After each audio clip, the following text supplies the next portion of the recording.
Okay, Matt, start with introducing yourself. I'm just going to go. Yep, so I'm Matthew. I am Kieran. I'm Brian Eno.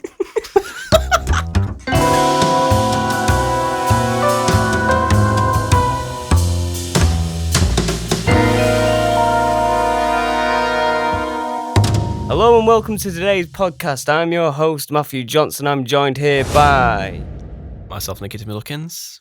And myself, Kieran Bendix. How you doing, guys? You okay? Yeah, I'm pretty good. Thank you for inviting me. No worries. I had to. I had no other choice. And what are we going to be covering?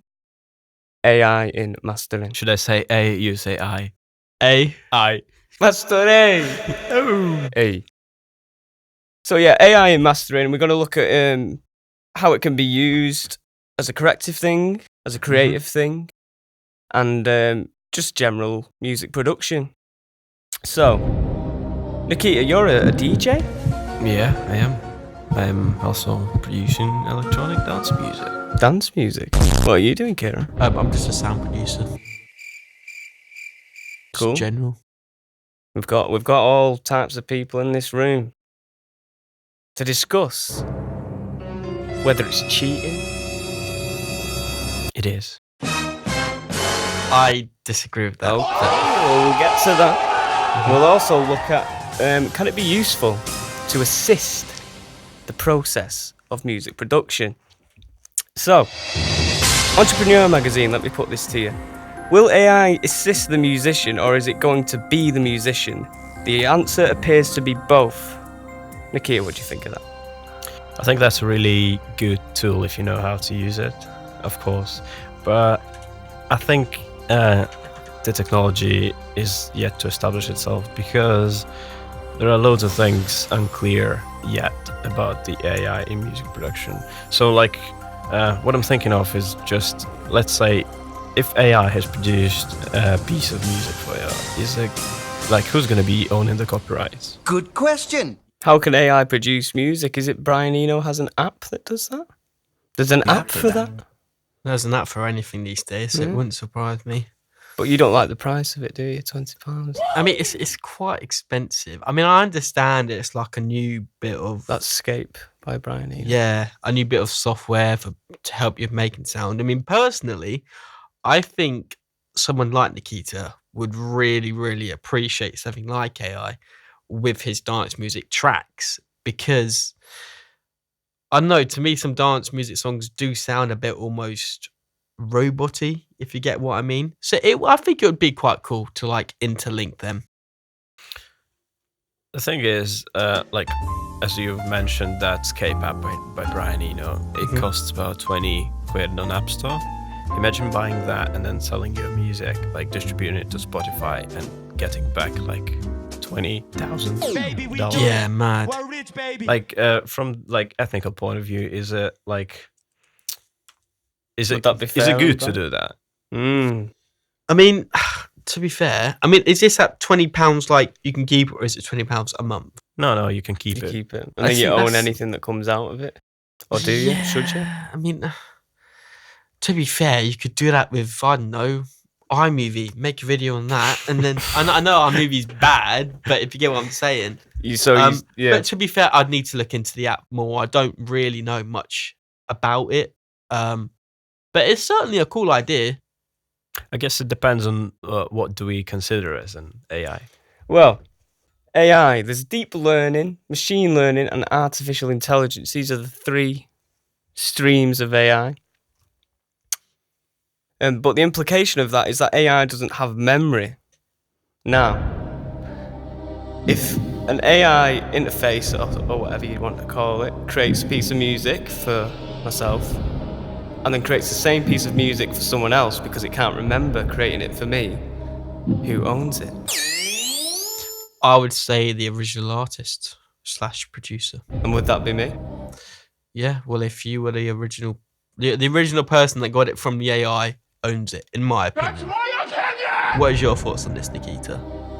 I don't know. I still feel it's kind of unclear. That's why I would not recommend to use it to anyone. Okay. At this point, Yeah. If we could have any sort of like standard that could control what is going out of the AI, it would make sense. But at this point, when we don't have any standards, because it's just an upcoming technology, isn't it? Like, what's the implication of that with, say, Nikki, you're in electronic music, dubstep came out. Don't know what that face was about. Dubstep came about, yeah. AI can't create genre, only humans can do that. Do you think it'd be a bad thing? Yeah, there's a point that AI is mimicking genre. It cannot really create one. So, like, let's say, I think it was 2011 when there was a massive breakthrough for a new genre called dubstep. It was like literally something new when Skrillex introduced it. Like, so let's say you kind of let your artificial intelligence to learn how dubstep is made. So it's just going to be like a copy-paste machine. So basically it's just going to be some sort of incubator for dubstep music. It's not going to create anything new. It's just going to be a machine to put out the product that might be even up to a high industry standard, but Yeah. it's not going to be anything new. So it kind of kills the creativity. It kind of kills the process. And like, have you heard of like various online mastering, like AI for mastering? Have you heard of that? Lander, Cloudbound? Yeah, that's what I mean. So the thing is, have you seen that most of these services are selling themselves as an instant mastering? Yeah. So it kind of makes sense. Using machine learning and artificial intelligence to listen for mix quality, production style, and genre, Lander creates the perfect master, tailored to your mix. It kind of makes me feel that all this thing kind of leads the whole industry to a model when the quantity is over the quality. So no one's really thinking of the quality of your sound. Yeah, Everyone's there's just no thinking control of over it. instant mastering. So you Yeah. just have your track, instant mastering, off we go. Jungle is massive, blah, blah, blah. So Sean McGee, he's a mastering engineer, and he reckons AI mastering services can never be a true competition to a real mastering engineer because it can't consider the things humans can. Wouldn't you agree with that, Kieran? I mean, I understand his point, but in this day and age, in 2019, the sort of sound technologies, audio technologies, we're getting some big things in the next few years, like object-based audio. So I think people need to just give AI a go, see what happens. Like, I mean, it could end up being terrible, but at least you've tried it. And like I said, if you try it now, you know how to use it, and then you're ahead for the future. So When you'd it does say become big. you could use it as a tool, just another tool in your arsenal, Yeah. sort of thing. Yeah. I think Isotope RX7. Do you use that? Have you heard of that one? That's a good mixing and mastering tool, and it's actually a good collection of plugins that helps you to fix the audio. So let's say you have audio that is clipping, and you have a plugin that is called Declip. So it's gonna literally listen to your track. It has that look ahead function. It just listens to your track, and when it sees, like when artificial intelligence sees that audio is clipping, it just drops down the volume. So it can literally, cool. you literally have like a learning mode that you can launch, and then plugin is gonna literally learn your track and see how this like clipping fragment sounds to the rest of the song, and then it will drop down the volume of that bit, Yeah. so it doesn't stand out as a really defected audio. It's a really good tool. Yeah. In terms of that technology, it's a really good piece of plugin, piece of computer technology that you can use for your music production. But overall, I'm really against like the composition thing. AI for the composition.